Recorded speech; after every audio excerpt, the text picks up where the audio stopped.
안녕하십니까, 이기현입니다. 우리 지금 시대는 100세 시대라고 할 수 있습니다. 이 100세 시대의 헬스 에이징에 대해서 오늘 저와 함께 알아보도록 하겠습니다. 행복한 삶 하면은 먼저 무엇이 떠올립니까? 사실 건강이 아닐까 합니다. 지금은 의학과 과학이 발달돼 가면서 또 거기다 생명공학까지 해서 이제 건강에 대한 관심이 높아져서 장수하는 시대로 돌입했습니다. 그러나 무병장수가 아닌 유병장수 시대인 거죠. 실제 웰빙의 준비는 여러분 어떻게 되고 있습니까? 우리가 일반적으로 알고 있는 삼고, 빈곤과 고독과 질병.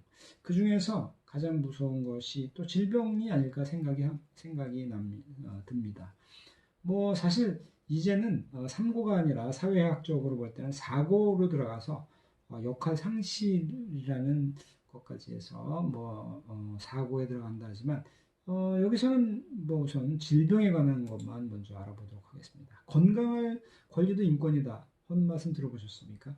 모든 사람은 가능한 최고의 수준의 신체적, 정신적 건강을 향유할 권리를 가진다는 겁니다. 건강 관리 어떻게 하고 계십니까? 설마 병원에 갔을 때 가끔 내 질병이 뭔지도 모르고 이렇게 어려움을 겪고 한 경험이 혹시 있으십니까? 히포크라테스의 말인데 의술은 길고 생명은 짧고 기회는 빨리 지나가고 실험은 불완전하고 판단은 어렵다. 굉장히 마음에 와닿습니다. 이 사진은 스위스 제네바 근처에 있는 한 스파형 클리닉입니다. 보통 이 병원들이 스파형으로는 잘 없지 않습니까? 근데 이 스파형 병원이 굉장히 비싼 그런 형태의 병원입니다. 여기서 보시면 이 프로그램들이 다 웰빙으로 만들어졌는데 이것이 이제 트렌드화 돼가고 있죠. 그리고 여기에서 의료검진을 3박 4일 받는데 한 1,300만 원 정도를 쓰셔야 돼요. 그러면 5박 6일을 쓰시면 얼마나 쓰면 2천만 원부터 시작이 된다는 거죠. 이것이 지금 트렌드화 돼가고 있다는 겁니다. 자, 우리 여러분 차 하나씩 다 갖고 계시지 않습니까? 이 차의 부속품이 도대체 몇 개나 될까요? 일반적으로 3,000개라는데 지금 한 10,000개 정도 될 겁니다. 이 차가 고장났을 때 여러분 순정품 쓰십니까? 아니면 주변에 가서 아무 부품이나 쓰십니까? 아니지 않습니까? 순정품 쓰이지 않습니까? 우리 몸에도 이런 순정품을 써야 된다는 거죠. 왜냐하면 우리 인체는요 자연 시스템의 보고이기 때문에 그렇습니다. 우리 몸은 세포로 만들어졌습니다. 세포가 스스로 커뮤니케이션하고 보호하고 영양 밸런스와 재생 역할을 해줌으로써 우리의 몸은 조직을 이루고 그 조직은 장기를 이루는데 이 장기는 스스로 움직이는 원동력을 갖고 있습니다. 이러한 장기가 모여서 기관이 되고 기관이 모여서 소우주가 되는 겁니다. 그래서 인간은 소우주라고 히포크라테스가 말했던 걸 기억을 하는데 우리 인체는 기적 그 자체인 거죠.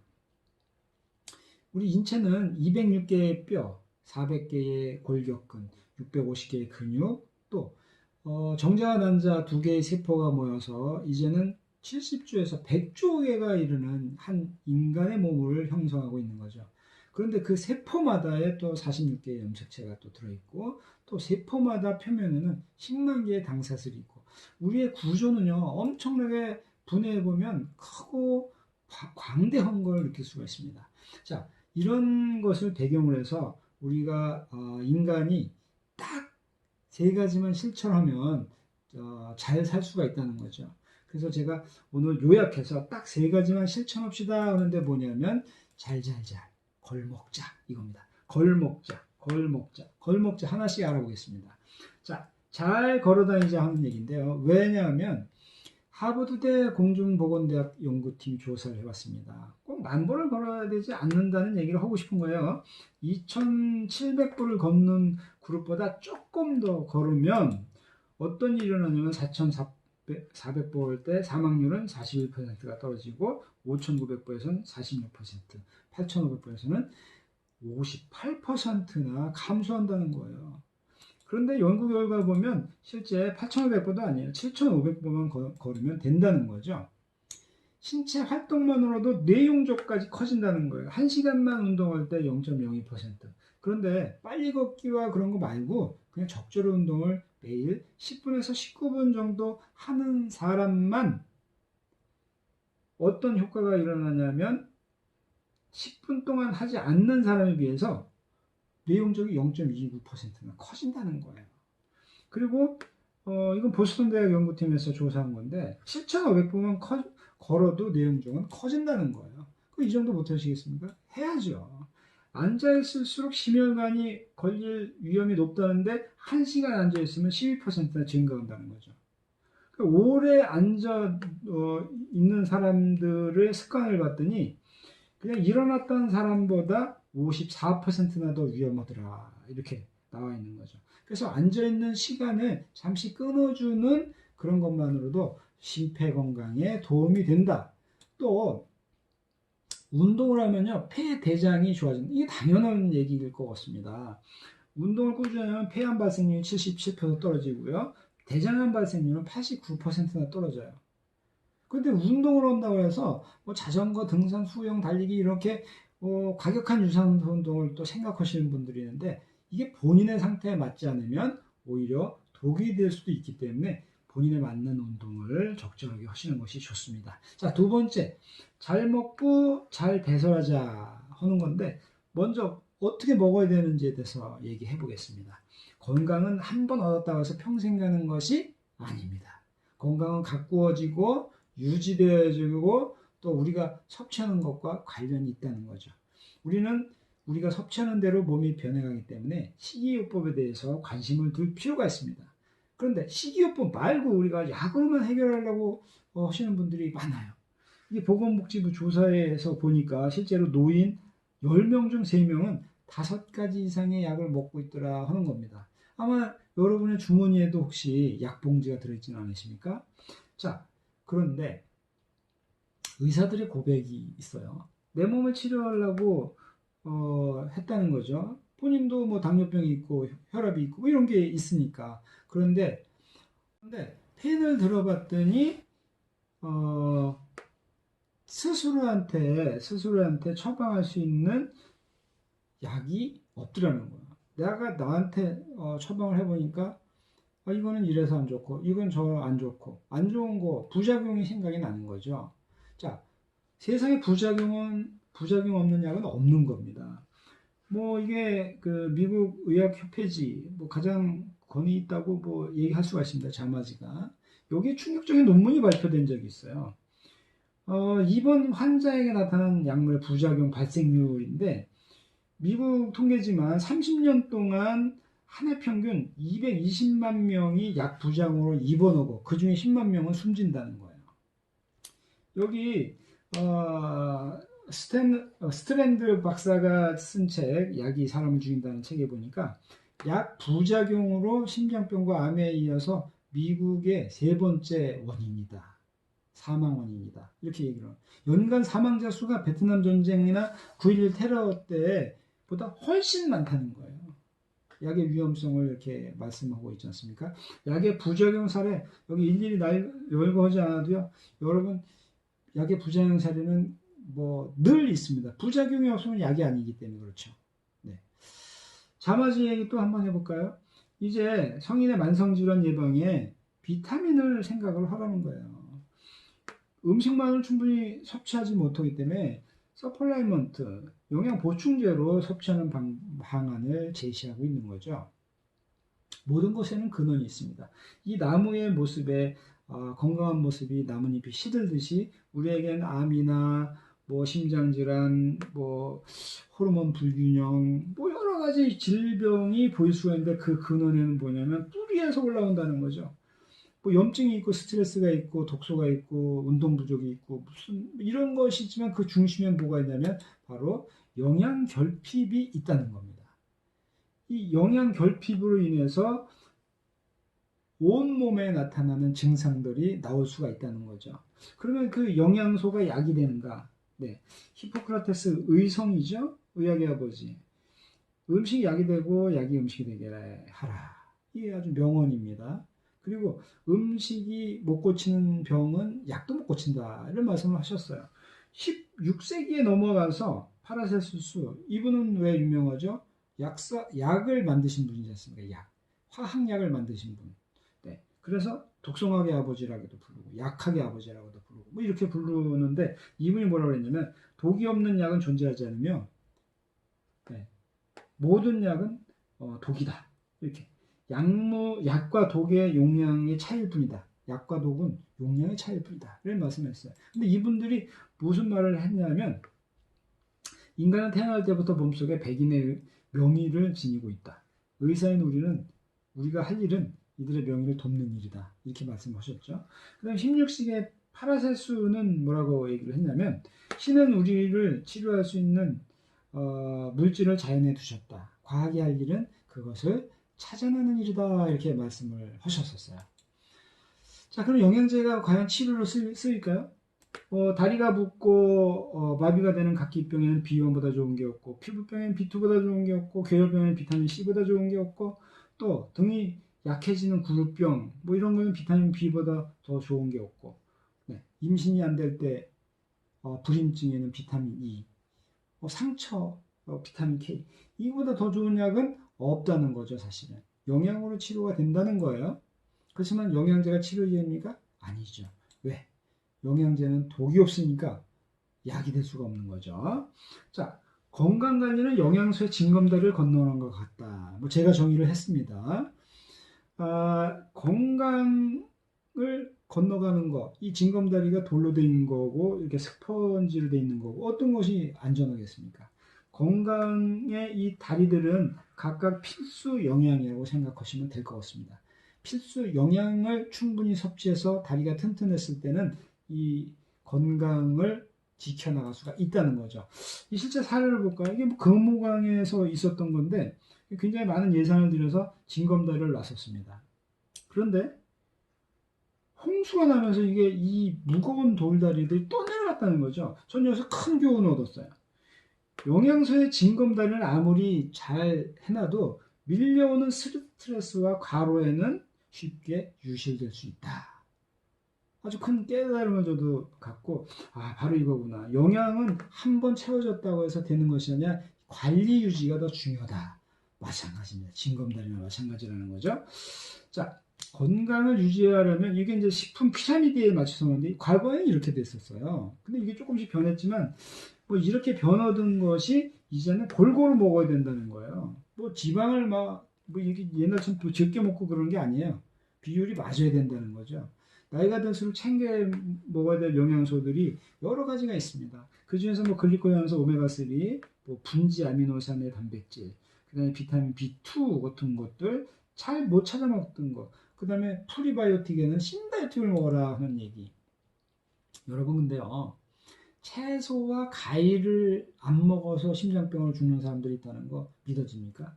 진짜 학술대에서 한번 발표가 됐었는데요. 전 세계적으로 불충분한 채소 섭취, 채소를 제대로 먹지 않아서 사망하는 사람이 엄청나게 많다는 거예요. 이게 180만 명 중에서 100만 명이 채소 섭취가 부족해서 사망하더라 하는 이렇게 그 통계가 이렇게 나왔습니다. 그러니까 사망자 7명 가운데 1명은 과일을 충분히 안 먹더라 하는 그런 자료였습니다. 그 다음에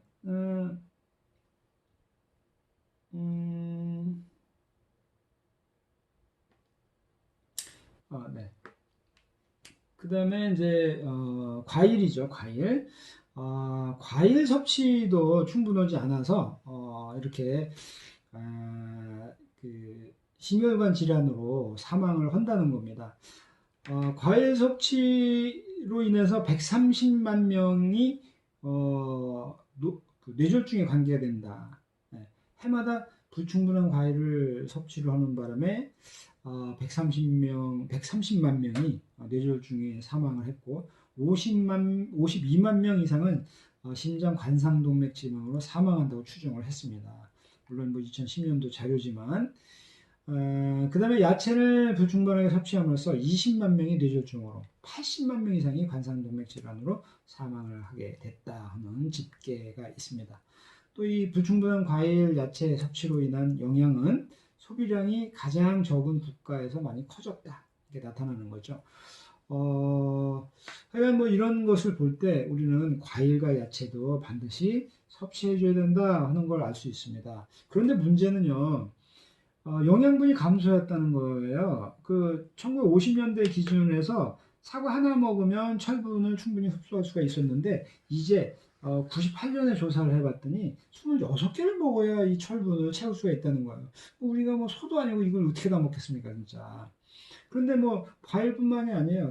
뭐 비교해보면 많은 자료들이 최소한 뭐 절반에서 심지어 6분의 1까지 뭐 줄어버리는 그런 영양의 감소 실태를 볼 수가 있죠. 뭐 일본에서도 연구를 했는데 이렇게 차이가 많이 납니다. 자, 여기서 보면 요만큼 먹던 것을 이만큼을 먹어야 된다는 거예요. 진짜 우리가 인간으로서 이게 하루에 이걸 다 먹을 수 있겠습니까? 그러니까 이제는 영양소로 이것을 섭취해 나가야 되는 시대가 왔다는 거죠. 그 영양이 중요한데 영양에 대해서 굉장히 중요한 말씀 하나 더 드리겠습니다. 이 하퍼의 생화학 교과서 우리나라로 번역된 책도 있는데요. 여기에 보면 세상에는 200개의 단당류가 있다. 그 중에 8가지 당이 당단백질에 연결되어 있다 하는데 이거 중요한 얘기입니다. 그래서 요거에 대해서 좀 더 알아보겠습니다.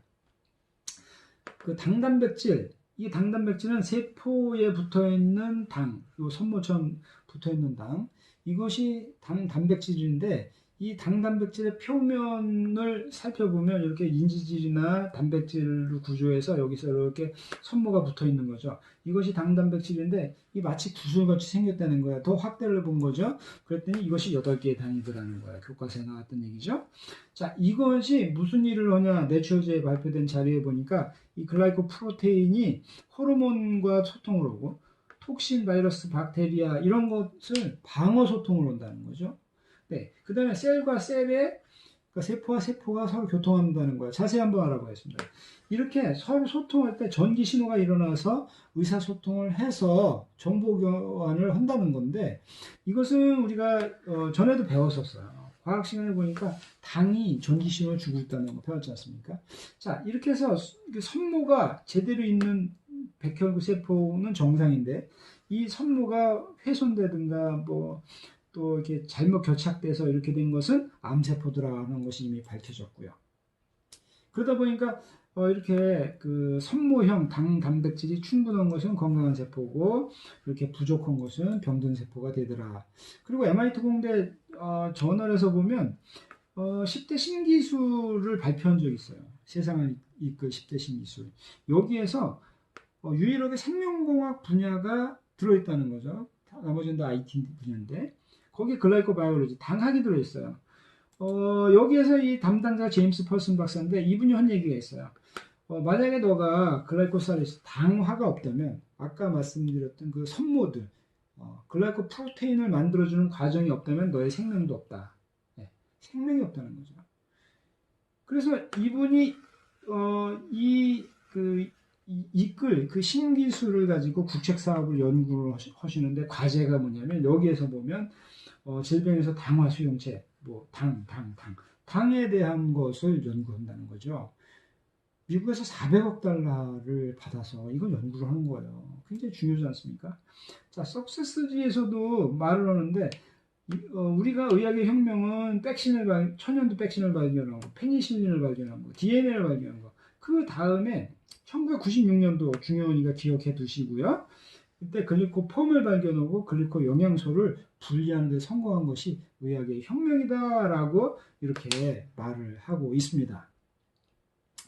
그 이후에도요, 뭐 NAS의 보고서에 보니까 여기에서 글리코 믹스라는 얘기가 나오지 않습니까? 글리코 믹스. 이게 글라이코 바이올로지 분야는 미국 메나테카라는 회사에서 엠브로토스라는 걸 만들어내면서 이것이 굉장히 중요하기 때문에 이것을 근거 학문으로 해서 이렇게 나가고 있다는 굉장히 좋은 얘기죠. 그 다음에 누가 당질학의 주인이냐 하는 얘기가 사이언스지에 실렸는데 여기에 보니까 그 엠브로토스가 이렇게 이 사이언스지가 뭐 이게 대단한 거 아닙니까 이거? 그런데 여기에 뭐 일개 회사에 이 회사 찾아보니까 굉장히 작습니다. 작은 회사지만 이렇게 아마 뭐 이 내용은 특허 분쟁 소송 때문에 저것을 왜 가지고 대형 회사들이 싸우냐 하는 문제를 다뤘던 걸로 기억을 합니다만, 자, 우리 입으로 들어가는 거 이제 어떤 것이 들어가야 될지 아시겠죠? 그 다음에 또 잘 먹었으니까 잘 배설해야 된다는 얘기를 하고 싶은 건데요. 이빨로 무덤을 판다는 얘기가 있습니다. 많이 먹으면 많이 먹으면 나빠요. 나쁜데 뭐 여기 보면 뭐 만성질환 뭐 이런 것을 예방할 수 있는 방법이 뭐냐면 굶기는 거예요. 굶기는 거. 이렇게 굶기면 이러한 그 질병이 예방이 될 수가 있다 하는 얘기죠. 실제 뭐 실험 연구니까. 몸을 클린하는 뭐 책도 이렇게 나와 있고요. 이런 것은 굶길 때 자연 치유력이라는 게 생기는 거예요. 인체 스스로를 방어하고 고치고 치료하며 심지어 원기를 회복시키는 놀라운 자연 치유력이 더 생긴다는 거예요. 하루 일과를 배설로 시작해 보세요. 동양의학의 유주라고 하는데 이 사이클에 보면 5시에서 7시 사이는 대장이 일하는 시간. 이때 화장실에 가서 앉아 있으면 변이 나온다는 거죠. 너무나 오래 습관화되어 있는 분은 뭐 당장 안 나오겠지만 이것이 습관화되면 눈 뜨고 이 시간이 되면요. 저절로 화장실 가서 힘 얼마 안 주셔도 배설이 되기 시작합니다. 진짜 한번 체험해 보시고, 그래서 이렇게 인체가 활동하는 시간을 고려해서 배설을 잘 하시라는 거. 독소가 없어지는 거예요. 그 다음에 마지막으로 잘 자자 하는 얘기인데, 잘 자야 되는 이유는 황제내경에 있습니다. 밤에 사람의 기운이 오장으로 들어가서 장기를 튼튼하게 만든다 이런 얘기죠. 신체가 수면이 부족해서 문제가 생기는 거 여기 보시겠지만 인지기능 저하나 치매도 증가한다는 거예요. 면역력이 증가하는 거 당연하고요. 그 다음에 심혈관 질환도 올 수 있다는 거, 비만도 올 수 있다는 거, 이런 거 중요한 거죠. 잠을 너무나 적게 잘 때 이런 문제점이 생깁니다. 그죠? 이런 문제점은 2배 정도 증가해요. 그죠? 근데 너무나 많은 잠을 자도 문제가 생긴다는 걸 아셔야 돼요. 너무나 자다. 그럼 얼마나 자면 잘 될까? 7시간에서 9시간 정도 주무시는 것이 딱 너무나 일찍 일어나는 것도 바람직하지 않다는 거죠.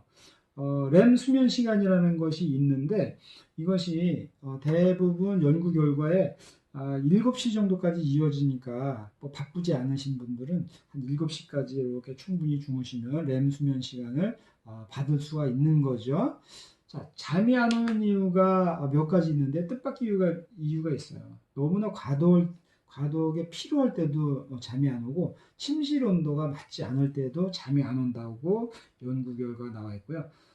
손발이 차거나 또 어둠의 공포증, 또 지나치게 고요한 분위기에도 잠이 안 오니까 이런 것을 개선해 나가시면 됩니다.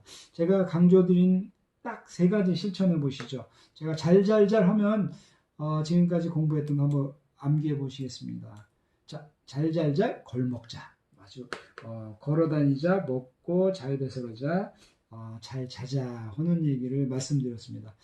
건강을 바꿀 수 있는 기회는 바로 자연의학과 함께하는 길이 아닐까 생각이 듭니다. 지금까지 경청해 주셔서 감사합니다. 늘 연구하는 우리 열류지의료 선교회와 대체의학을 함께 하시기 바랍니다. 감사합니다.